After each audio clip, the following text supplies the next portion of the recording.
This Latrodectus hidden back there in the center of the frame. I don't know if you can see it. That is Latrodectus hesperus, the western black widow. As we look through her tangle web, her tangled mess. Nice spot here amongst the mud stones. And she's being very patient for us, though I can't get a very good shot of it. It's kind of a awkward spot. Very nice.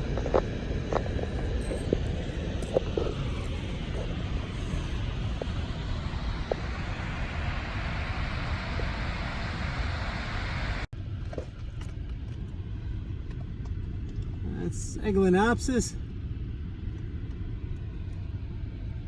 Large front porch on that funnel web. That's the American grass spider. There's another one here. Very pronounced funnel.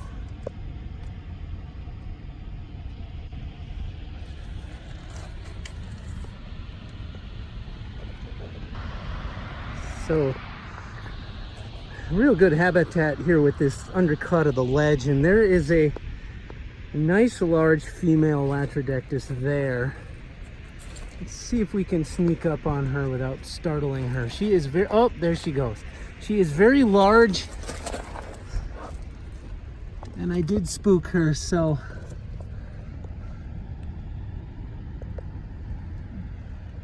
very aware of our presence, and they disappear as fast as they arrive, but we can see her up in there. Maybe she'll let me get the shot here. We look back up inside there. There she is. Latrodectus hesperus, that is the western black widow, of course.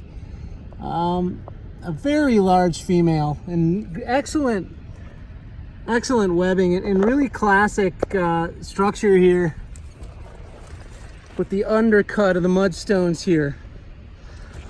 A nice little undercut of the shelf all along here. And that lower portion really makes for good Latrodectus habitat here.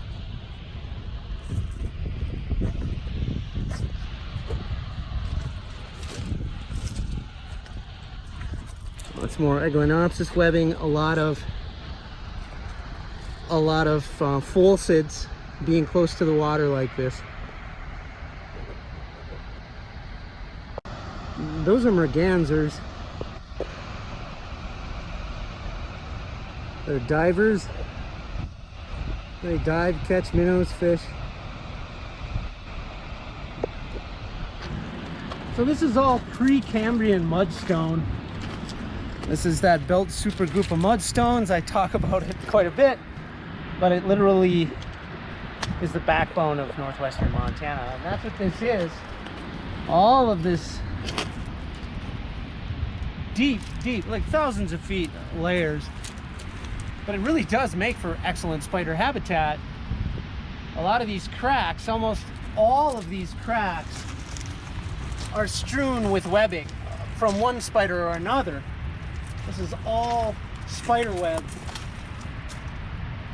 Now this particular webbing is orb weavers. So we got long-jawed orb weavers. We have Araneus, and we also have falsids in here. So cellar spiders. It's really interesting, the layering of the rocks. And so the farther up you go, you get into orb weavers, you get into falsids, and as you come down to the lower level, you still have falsids and you still have the orb weavers. But once you get down to a little more ground level, then you have the grass spiders and you have Latrodectus. This is an amazing funnel hide right here. If we can zoom in on that, that is Eglynopsis, and you can, hopefully you can see the spider in there. That camera is probably not the best for that. That is Eglynopsis. That's the American grass spider.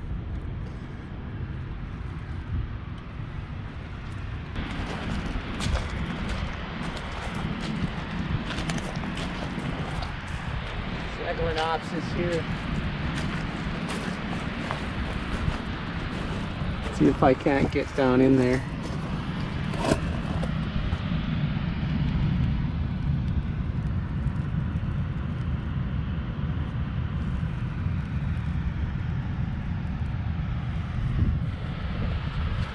Beautiful.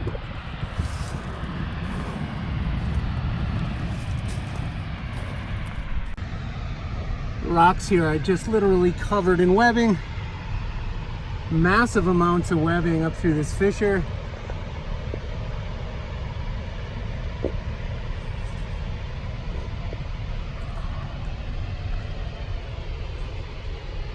Now these are all orb weavers. So orb weavers and falsids. I'm seeing Arrhenius in here, so Arrhenius gymoides. Extreme amounts of webbing here though, filling this whole fissure. So I'm 20 feet high here.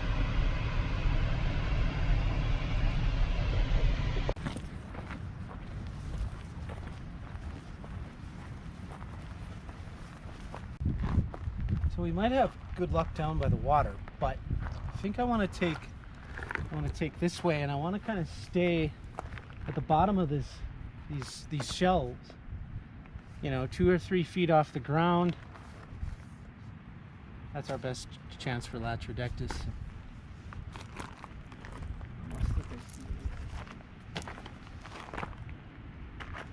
Eglinopsis.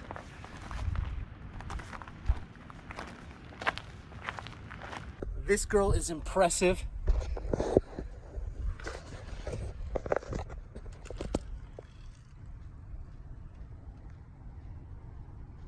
What a beautiful large female.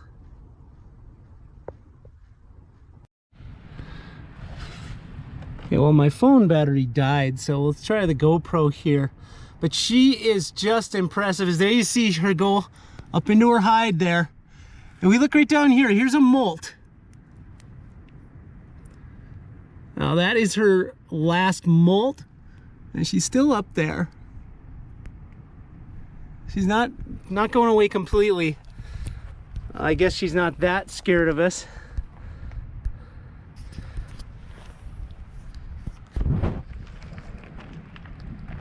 But it really pays off to check these cracks and these lower areas of these benches. They love that. They love these shelves and being able to be up inside there. This dam is amazing. I've never seen so many spiders in one area, and all sorts of spiders.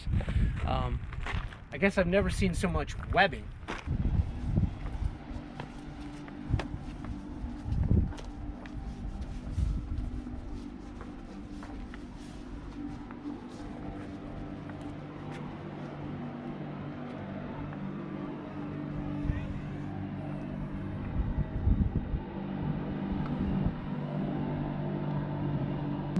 So it's kind of surprising. It's surprising how few spiders there are in the boulders like this. And the ones that we do see are the majority are orb weavers. And I think there's no Latrodectus in here. And so why is that? I think what we have is orb weavers because there's no crawling insects in here. Now Latrodectus, they're going to have those gumfoot strands hanging down to the ground or something low to grab those crawling insects. And in the boulder field like this, the gaps and the huge spaces between, we just don't get a lot of crawling insects. And so therefore, though it's substantial and it seems like great places to hide, it really doesn't afford them ever any overwintering ability. There's no warmth to it that they could find in the winter time. They could burrow down inside these rocks and they're not going to be any warmer than they would without it. And so they like dirt and they like burrow holes. They like to be close to the ground, somewhere where they can overwinter. And they just can't do that in the boulder field. Remember, Latrodectus stay in their web, okay? So the web they build in the summertime, they're going to stay in it all year, and even into the winter, they're going to need a place to hide. The boulder field just doesn't afford that. So we do get orb weavers in here because they make that big round orb web that catches those flying insects. So I guess that is the difference between Latrodectus and the orb weavers in picking a habitat to be in. There are Linophiidae in here, so you will see dome and sheet webs, but mostly it's just orb weavers. Now I expect that to change as we get out of it and get down closer to the river again. I would expect that to change. Get into more Latrodectus again, and probably more Linophiidae, more cellar spiders or the Phulcids. It's a beautiful, in its own right, these boulders, they just glisten and sparkle. An ancient sand and mud sediment.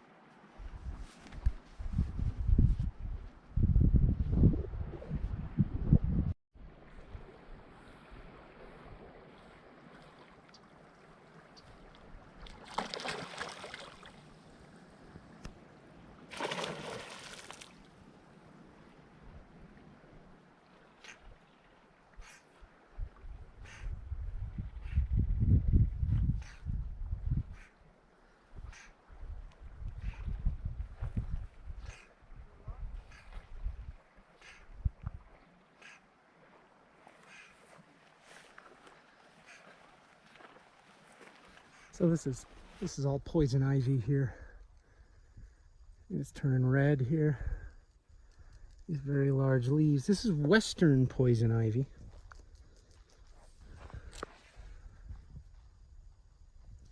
You definitely do not want to get that on your skin. That urushiol is not good. I've gotten into it while fishing when I was younger. It's not a friendly